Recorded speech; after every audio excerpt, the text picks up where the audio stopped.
Welcome to the Lila Life Show. I'm the host, Linda Andrews, and I am so happy to welcome Jacqueline Burbage, creator and founder of the In-Body Journey. She is an amazing friend, practitioner in the local community, human, and we are going to talk a little bit about how we met and why she's here today. But welcome to the show, Jacqueline. And if you hear me say Jax, it's because I know her as Jax. And Jacqueline, welcome. Thank you. Glad to be here. Love seeing you and just being in your presence and seeing what you're up to. So I'm glad to be a part of it. Yeah, this is, I can just tell, going to be one of my favorite conversations. And I just adore the work that you're doing. We've known each other almost a decade now.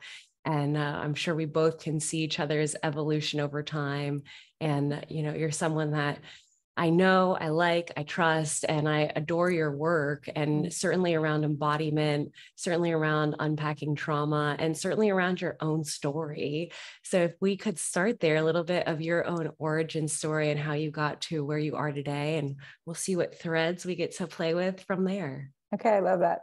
I talk with my hands too, so the threads works for me. Very visual. Yes, very visual, especially, the hair, the smile, the makeup, the clothes, the plants. Don't forget the plants. Yes. We are all here. We're all here. Everyone's included. So it's funny when I get asked that, I think it's easy for some people to talk about themselves, and then it's not easy for others, right? I think that's obvious. I've teetered with the two. So all of a sudden I got a little nervous. I'm like, what am I going to say about myself? But in the past, I'm like, well, what shouldn't I tell you? Well, why do you feel that way? We were pre-show chatting and you're in the midst of a little bit of a pivot in yourself. And, maybe that's a very natural way to feel right now. Yeah, absolutely. And I'm so glad you said that. Speaking of pivoting, my first big pivot that I could trace back was moving to New Jersey from Florida at a very impressionable age, around 11. So what I was reminded of recently is that's after we've already gotten our group of friends and we've established our school, our place in the group of friends, our place in the school. And so I was uprooted. So I think that's a great place to start because that is one of the reasons why I am who I am today and why I do what I do, because that is life. It's life on life's terms, as a famous phrase is stated.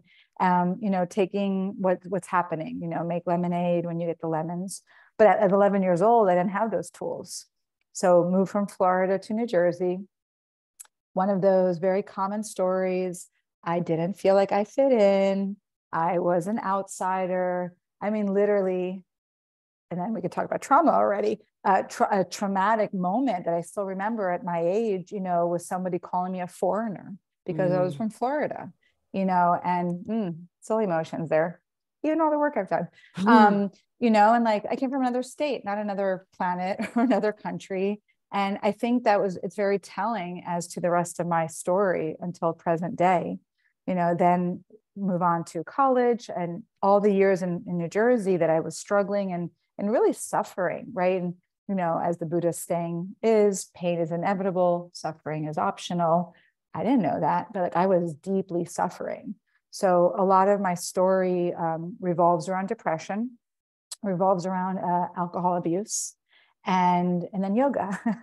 So until I found yoga, I was still searching, seeking just to fit in. Not even who am I, but hey, will you like me? Can I be like you? Can I be a part of whatever you're up to? And I felt like I was always searching outside of myself.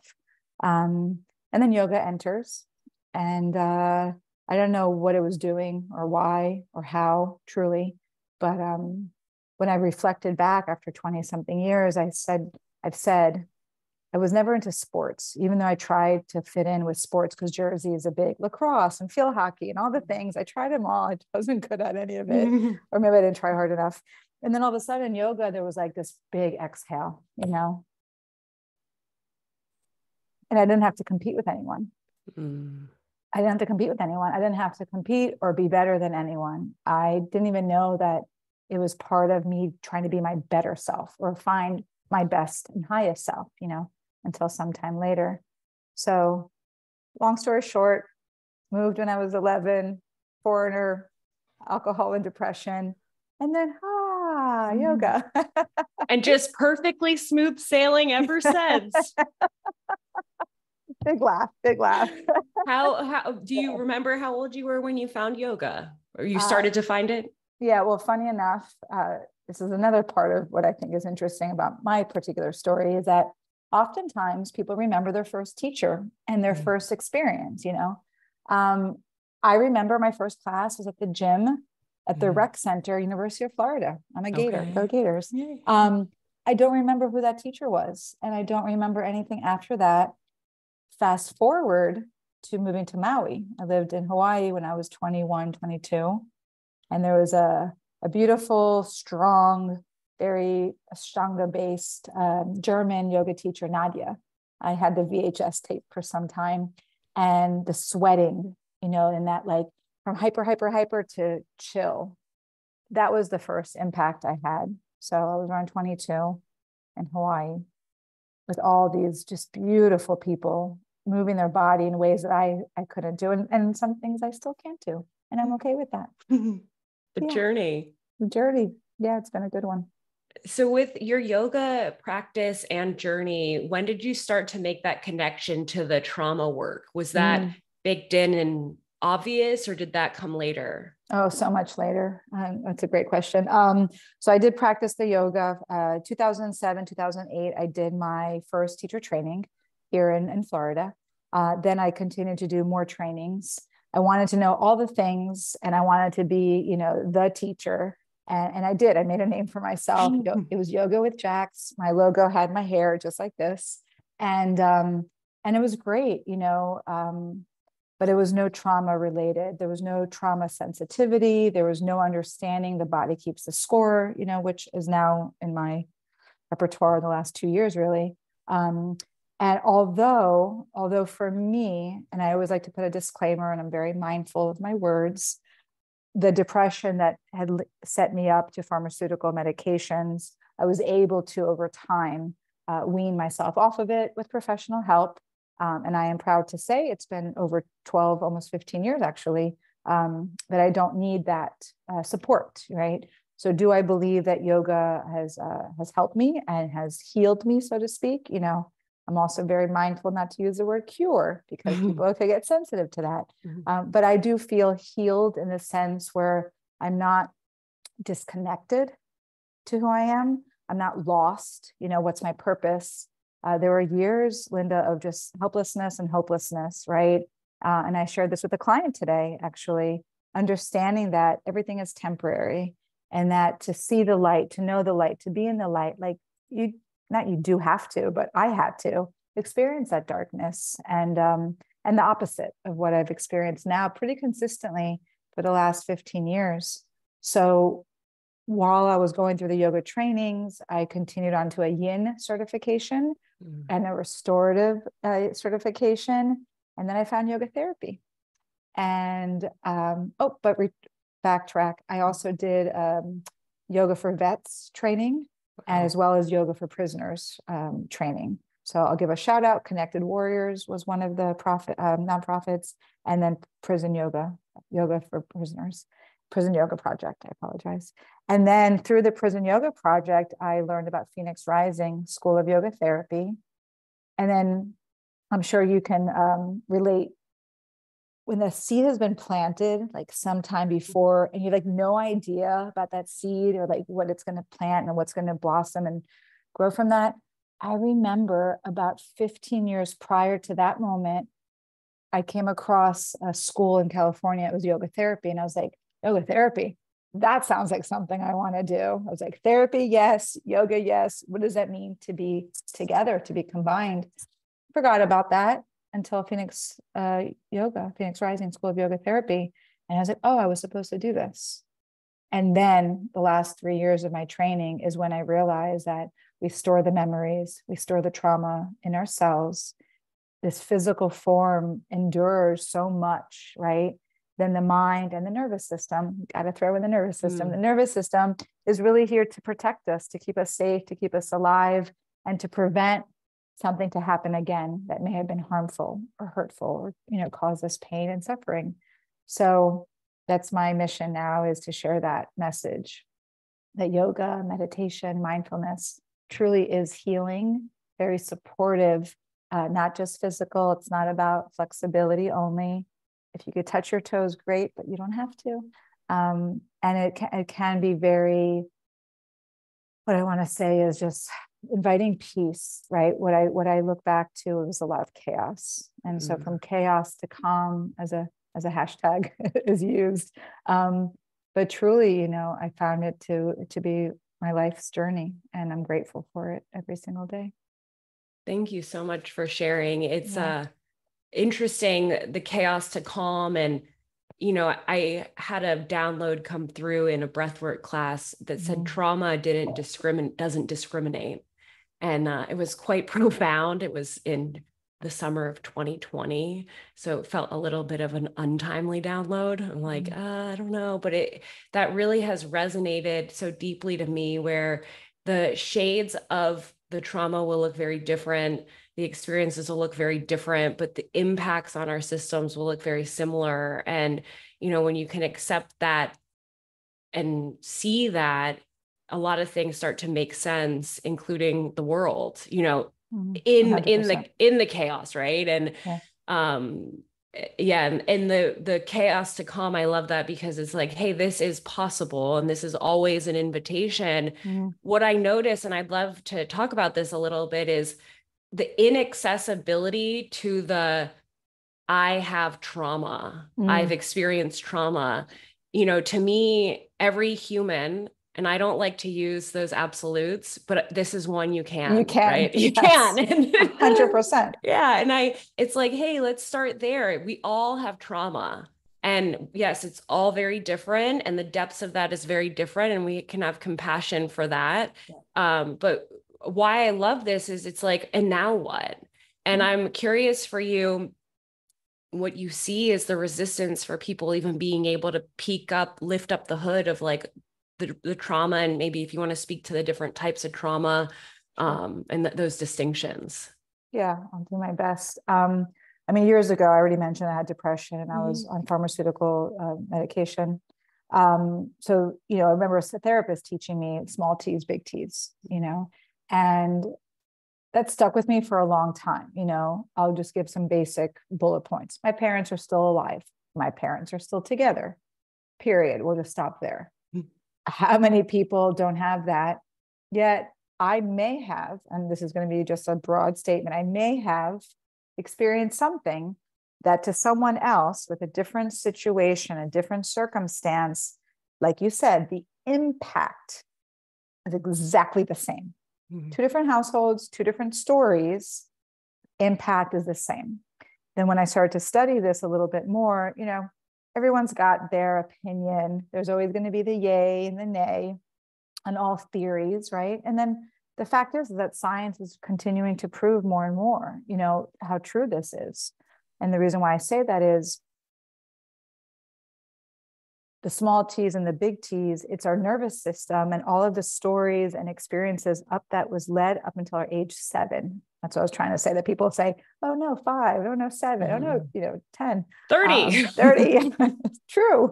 Pretty sure it might be 30. I love that. I would agree with that 100%, actually, thinking back. You know, and it's like, so imagine how impressionable we are, there's that word again, up until age 7. Like, I don't remember my childhood, all the details, all the memories. Hypnotherapy is a big thing right now. You know, EMDR is a big thing right now. And what are they doing? They're pulling us back into those memories so that we can retrain, reframe, retrain, reprogram, right? So all of those resets, so to speak, and knowing that that's possible, I would love just to give everyone permission to pull the veil up, you know, to peek under the hood, knowing that there's a solution, that there is an answer. And yes, fear is very real. And there is fear of unknown. There is fear of like, but what if I'm worse off knowing? What if I'm worse off dealing with this? To that, I'll say, I'm a big cliche sayer. I love phrases. I used to not like them. You got to feel it to heal it.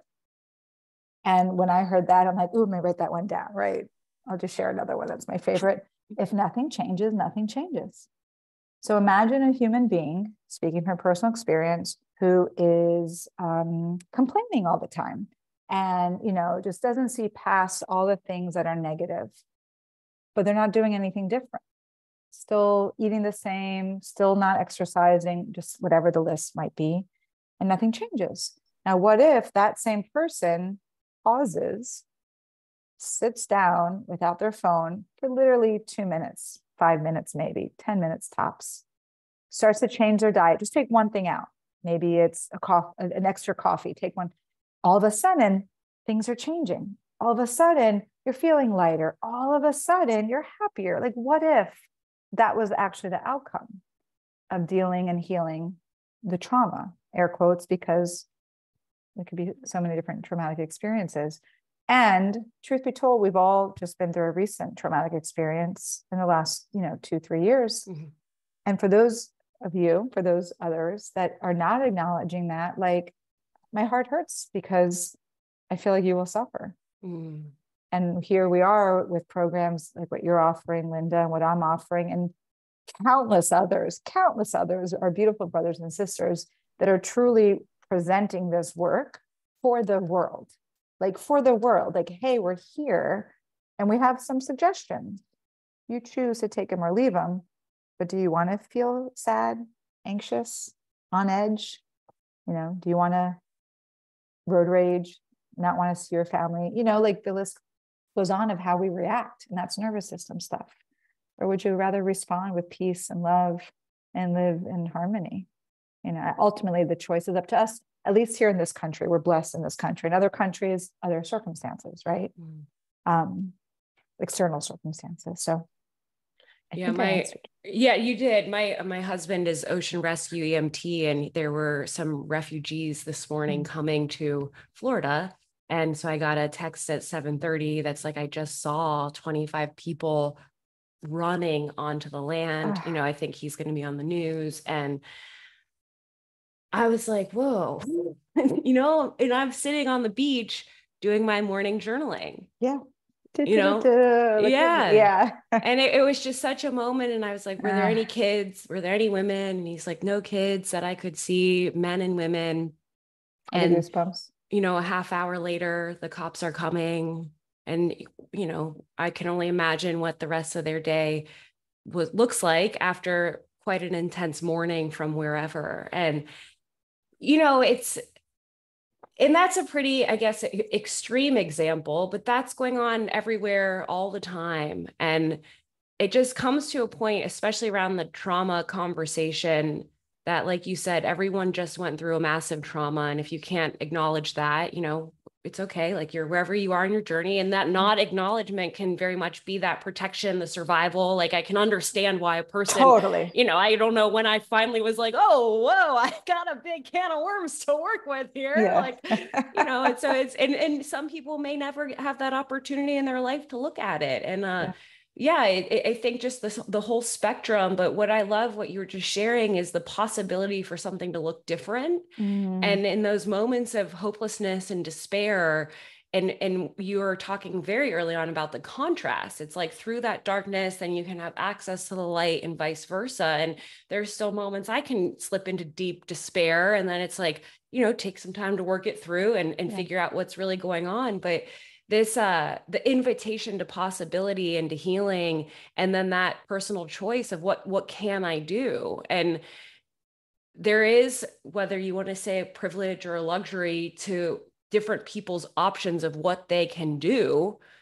And like, the inner choice of possibility in any circumstance is available. And it's just such an interesting time that we live in, where there's so much darkness, and yet the invitation continues on. And I'm curious for you, especially in the pivot that you're in and exploring, you have some different practices that you tap into regularly. And if you would like to share some of those, like what helps keep you grounded and keep you grounded, or help recenter you, or help get you back to grounding.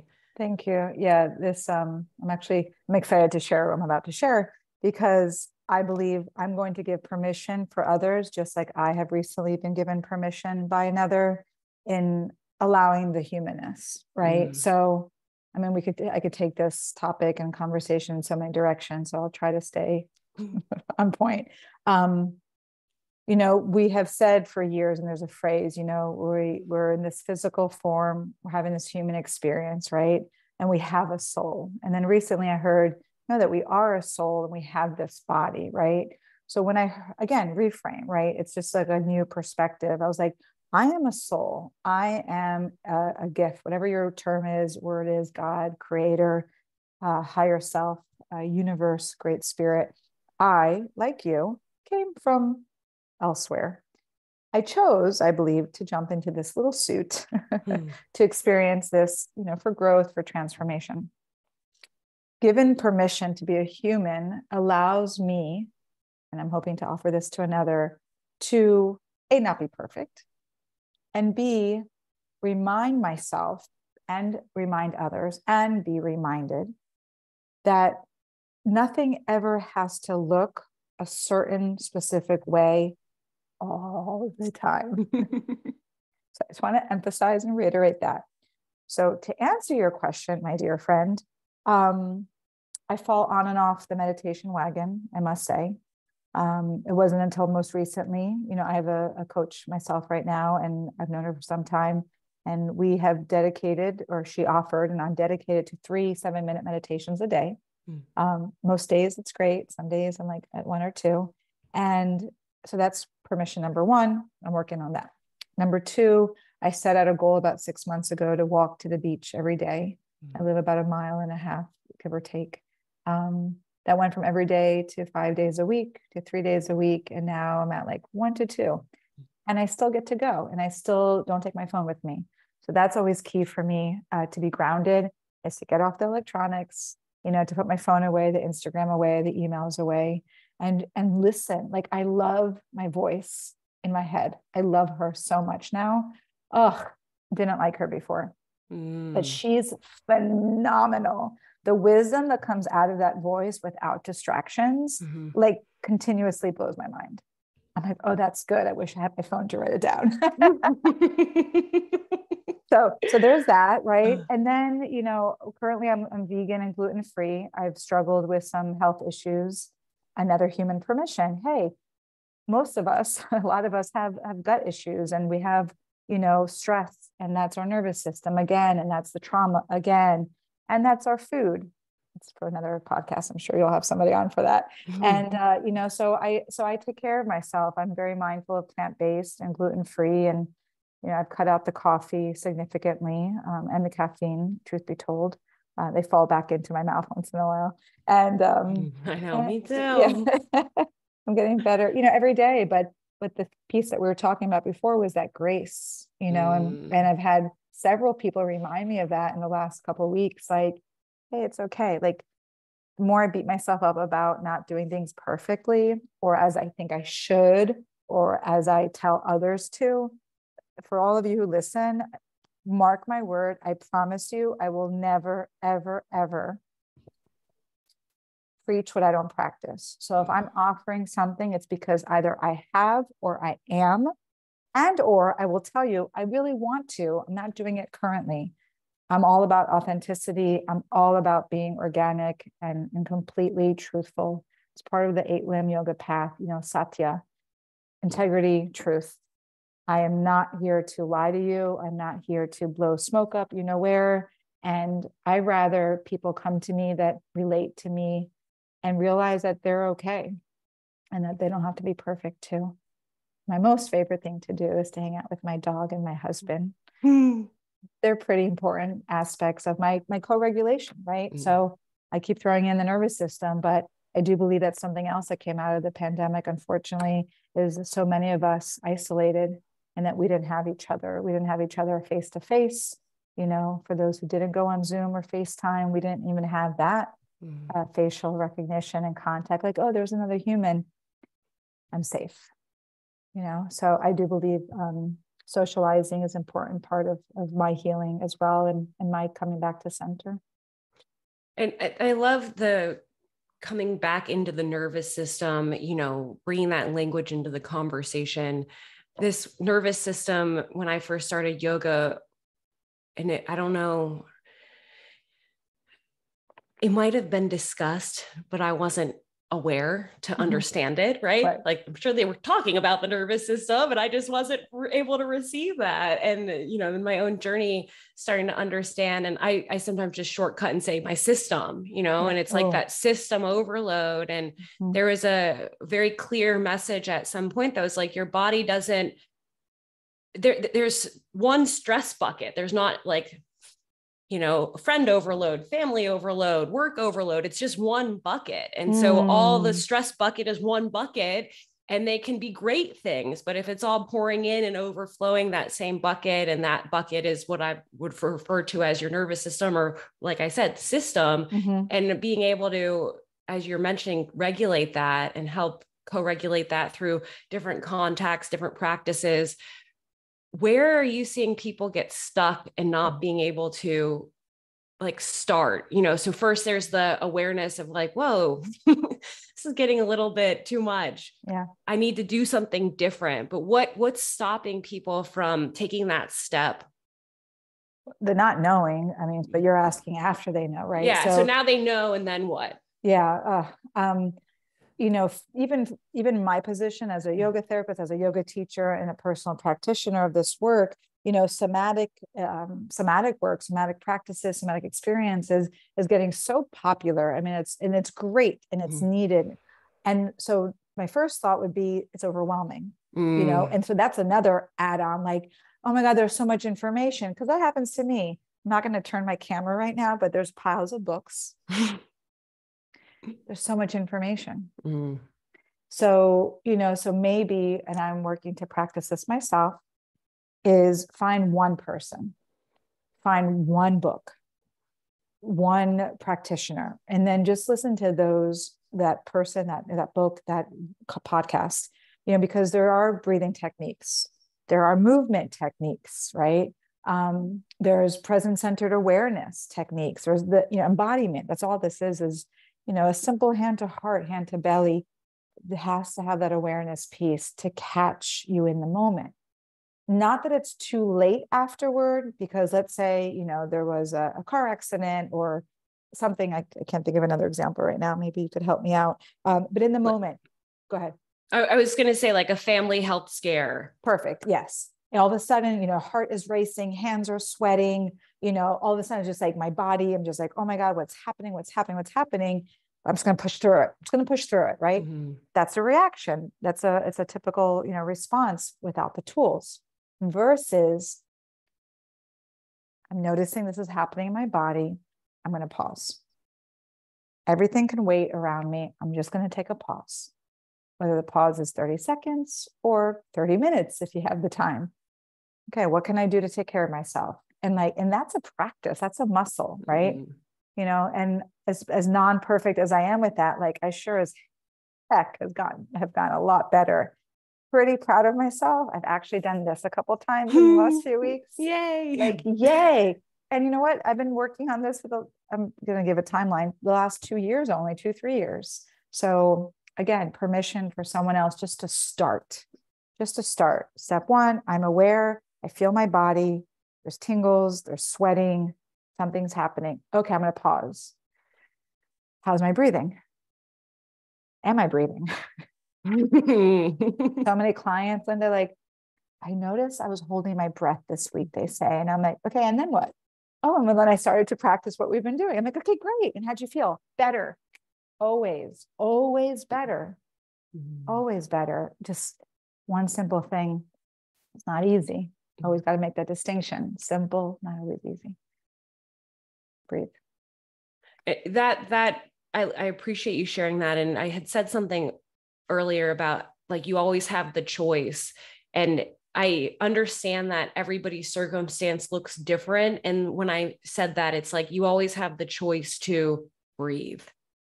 To me, that's like to be, and it comes from the awareness of not, exactly. I'm not breathing. I'm not. Yeah.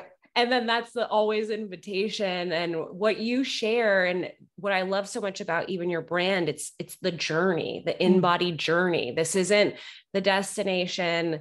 It's the journey, and we're blessed to be on the journey by function of being alive. This past week, something interesting came up in our household where I sometimes can talk about death more than I realize. Mm. And I almost died when I was 10 days old. And then again at 3 years old, and then many near-death experiences. And so for me, my life was shaped by that. My mom lost her mom when she was 8 years old. And like kind of that looming possibility was very much in my awareness, pretty much from the beginning. Wow. And so, Mm-hmm. for me, when I may talk about it, it's not so emotional because it's been right front and center for so long, but not everyone is like that. Right. And so in this conversation in our household, that was what was coming up. And I was thinking about this a lot over the past week about how it's such a gift. Like for me, because of that, it shaped me so much where every moment it's like, I'm alive. So good. And I don't feel that every second, but I do, like on some level, I'm like, whoa, like I was supposed to be gone a long time ago. Like, this is awesome. I'm here. So cute. Yeah. It's like, happy new day, happy new minute. And, not everybody's at that place with death. And I'm not always at that place with death. I don't want people to like get the wrong idea when I share that, but the journey point, bringing it back full circle, that this is it's the invitation for the whole journey as long as you're here. And I just think that's so cool. And like the depths of embodiment, you from even last week to this week, and your clients from last week to this week, that's a deepening in the journey if each person chooses it. And you were sharing a story, and I've seen this happen before where people are in this mode of perfectionism. It's like, hey, when I used to teach yoga, they'd be like, I want to have sessions with you before I go to a yoga class. I've gotten that too. Yeah. Like, what? Like, I'm like, it'll be a hell of a lot cheaper if you just go to the yoga class. And, but there's just something in the world that's this maybe perfectionism, how you have to show up, the performing, judgment, fear, the judging, liked, the fear. Yeah. And then and I'd love to pull this in, like the role of social media that adds what would we call this? Amplifier of this whole conversation.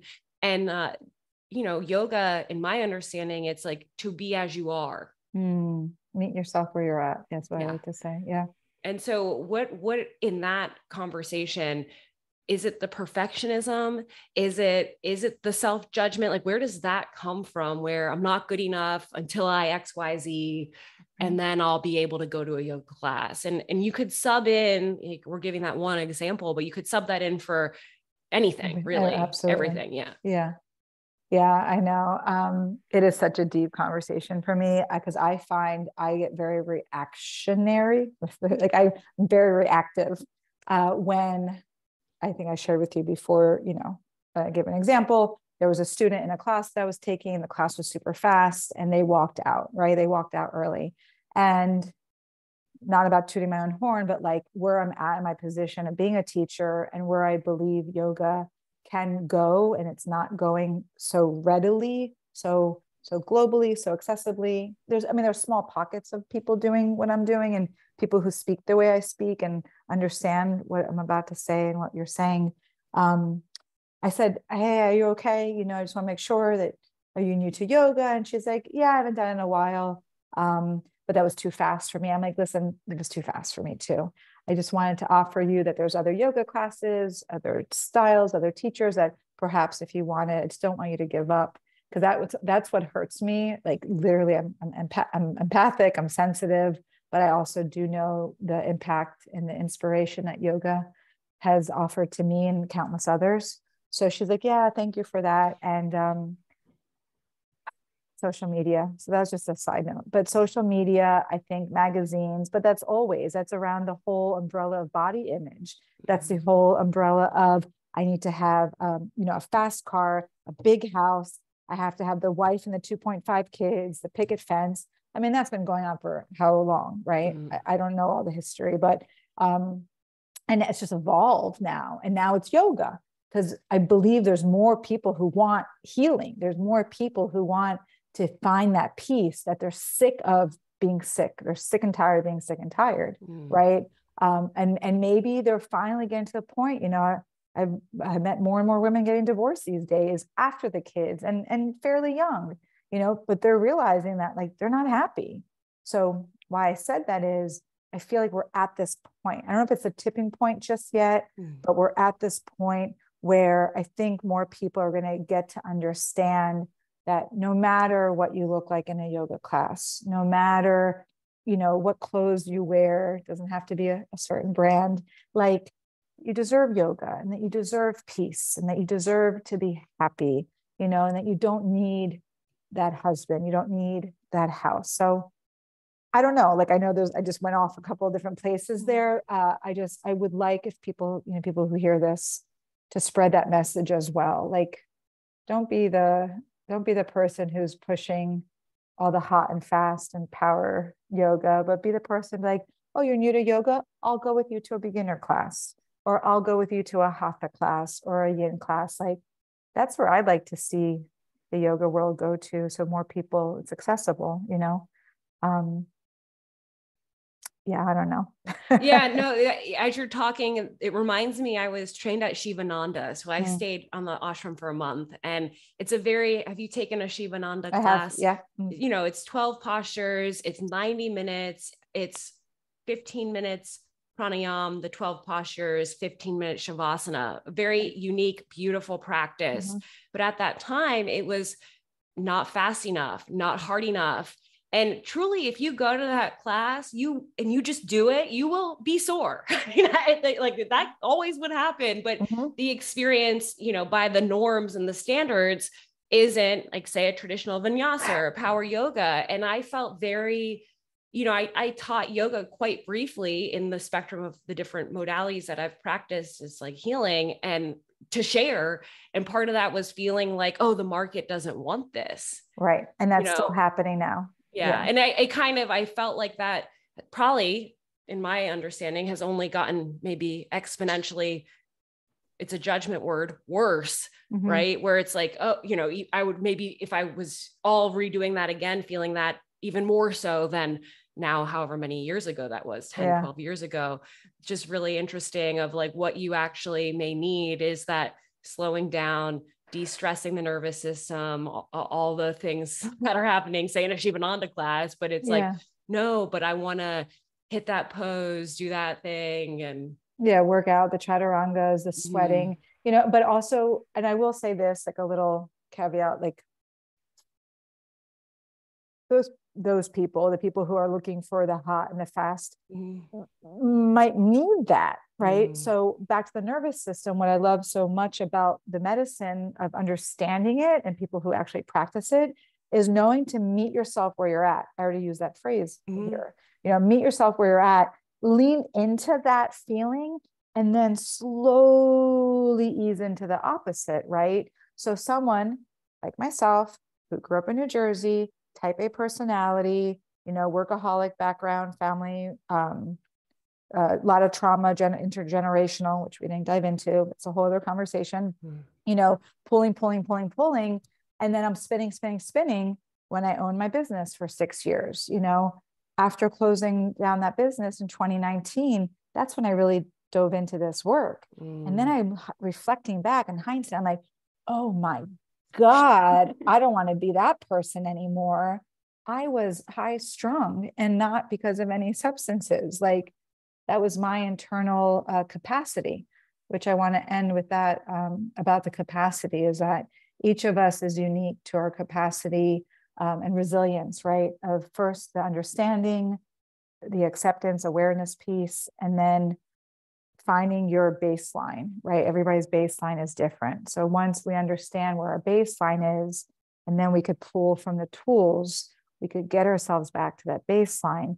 But that takes that time, you know, to build the capacity to return quicker and easier, you know? Yeah. The meeting yourself where you are. I mean, it being in that full acceptance, you're going to be able to shift that, build on it, all the things, but none of that until you can meet yourself where you are. When in the story about the woman that was in the class that left, what I love about that story so much is that it didn't work for her in that moment. And it sounds like it didn't work for you in that moment either. And there's a lot that I witnessed that, to me, one of the most powerful things a person can do is honor what's not working for them. Yes. Oh, thank you for pointing that out. Yes. Yeah. And I reiterated that to her. I'm like, I just want you to know that you can just listen to your body, Mm-hmm. I know maybe I overstep, but she seemed to be very receptive and she received it well, which I'm grateful for. Someone could have been like, oh, brush me off, but she didn't. But that's good. I want to reiterate what you just said, like giving yourself permission to make a different choice, or just to honor, like, if something is coming up, this feels wrong. You don't have to know what is wrong with it. It's just a message. And like one of the phrases that I picked up in school and yoga therapy, and I share with clients and even for myself, is I don't need to understand it or explain it. I don't need to understand it or explain it. It just is. So let's just be with that isness and then work with it, move with it, And the other side of that too is then respecting that in others. Yes. Like the compassion, as Yeah. soon as it's like, whoa, why, da, da, da, da, they said no, or this or that. And it's like, whoa, that's where they're at. And I feel like there's so much healing, and certainly you could say the mirroring, but yeah, to be able to have some reverence to each of us. I feel like this has been such a delightful conversation around acknowledging each other's trauma, including our own, the trust that we're each on our journey, navigating our own stuff. But like when somebody's having a response or a reaction, it's not personal, and they're going through their own stuff in and this is coming back to the social media, we're getting glimpses of people in a very specific moment in time. And this really clicked for me physically. Like I'm seeing, and I was like a pretty heavy duty CrossFitter for a while, competing. And, yeah, I remember. Yeah. And it's like, that was a very specific moment in time that a few months later, I'm having nerve pain and I can't move my body properly. And like all this stuff started happening. But if you only saw me in that one moment of time and be like, I mean, I don't know if people still think CrossFit's cool, but it was like, whoa, she's a cool CrossFitter. That's what I thought of myself at that moment. You were. Right. Okay. But then it's like these images of people in a moment of time that is like impression of people's moments in time on social media, that we're getting an exponential amount of access to other people's moments in time. More than if I saw you once a month, I'd see your moment in time once a month. But now I could see 10,000 people's moments and times, and how debilitating that is on each other's systems. And you alluded to having some phone-free time. I'd love to hear, what you've noticed by implementing that. And if you have any clients that are putting that into practice, what's shifting for them tangibly? Oh, man. For me, yeah, I'm just spending less and less time on it as much as possible. And I also started unfollowing people that were triggering to me. So I want to scream that at the top of my lungs from the rooftops. Like, if you notice a trigger when you're scrolling, unfollow that person. And, I'll just admit this. My trigger was naked women. I love the women's body. I love to embrace and I love all that. But I just believe that there's something sacred. So like, there's a point, there's a whole movement now, niche about, sexuality. I'm all about that. Like I'm reading that stuff. I'm watching that stuff. That's one thing. But when someone's like posting themselves with a G-string for the attention, that was my trigger. Okay. Envy, jealousy. I don't have their butt, whatever the case might be, but I got to take care of myself. So that's one thing I just wanted to say. And the trigger, just if you could expand on that for a moment, is that like a somatic, a body, like, just for somebody that's just starting to learn what a trigger is? Sure. Yeah. I felt like anger. In case you don't know what triggers are. It's when an emotion shifts, like when you go from like happy to sad, or like from, neutral to anger, as an emotional, but also, yes, the body, like the tightness of the chest, a stomach ache, other triggers, but oh God, so much more I want to say. So I've been applying this also to my husband, and I want to offer that to all couples. Is, I came from a place, I've been married before. I came from a place of needing him or another to do what I need or want for me, right? For my body, for my being. How that has shifted, again, not perfect, getting better, how that has shifted. And it's the same to what we're talking about when it comes to yoga and social media. is reminding myself that they're also doing their best. Mm-hmm. He's also working from his nervous system. He's also working from his 40 plus years of life, you know, before this moment. Mm-hmm. So anyway, I wanted to say that earlier and I wanted to throw it in, but the social media, yeah, get off your phone and unfollow who's you're having that. And it, again, going back to that point you made earlier, like you don't have to know why. Correct. Yes. Thank you for circling back to it. You don't have to know why, and not to feel guilty or shame around it. Mm-hmm. Did we talk about grace yet? You mentioned the word grace. Yeah. But it could be a nice, just a closing piece. Like it's okay that, you know, I did a self-compassion program as well. And that's the thing, I know will plug me in a second, but part of what I want to offer to women is all the work that I've done, right? Because there's been a lot and I've pulled all these pieces, and my most recent one was this grace, was this self-compassion. And it's quite freeing. It's liberating. It's, again, it's that big, you know, or the, you know, just like that. It just feels good. Like, again, you don't have to even explain or understand that. Like something feels good in my body and like, I like it and I want more of it. And there's nothing wrong with that. So giving compassion to self when you feel like you could be judged or that you typically would judge yourself, start to flip the script, right? It's like, no, this is okay. I'm okay, right? I'm okay. Yeah. I'm more than okay. Way more than okay. Way more than okay. And so everybody, we all are, you know, I think another part of this, and there's so many layers to this conversation, and you know this, the other piece is the conditioning and the program piece that is not even ours. Not even ours. I'm like, give it back. You can have it. Thank you, but no thank you. And I get teary-eyed with that because that was something else I just recently was, you know, learned or was reminded, like, not mine. Why do I want to take it on? It's just heavy. Yeah. It's heavy's icky. I was like aspiring to be a reality TV star when I was in my teens. Of course you were. Yeah. Like I couldn't just, it was like, oh my God, if I could just be like Trishelle from The Real World. It's like, where did that come from? I forgot you're younger than I am. I'm like, who's Trishelle? I was like, she's like a couple seasons back. You know, but it's like that came from that came from a very specific media outlet, very specific content, very specific. And then it's like, whoa, that wasn't mine. And now, you know, I'm leaving the beach and I might have my cute little swimsuit, but I'm getting in a towel and my clothes as quick as I can. And knowing like there are people that are, it's like the separation from the social media and the real world doesn't fully exist. So that are maybe filming or whatever. And I saw this one day driving by the beach, a man pulled over, filming a girl playing with her dog.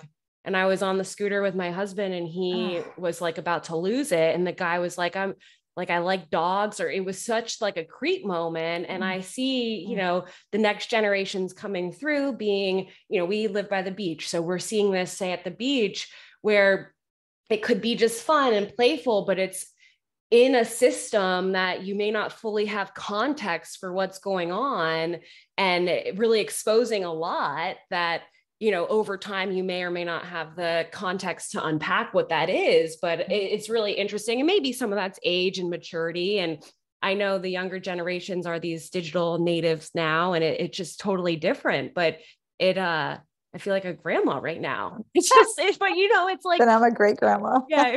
Grandma, great grandma.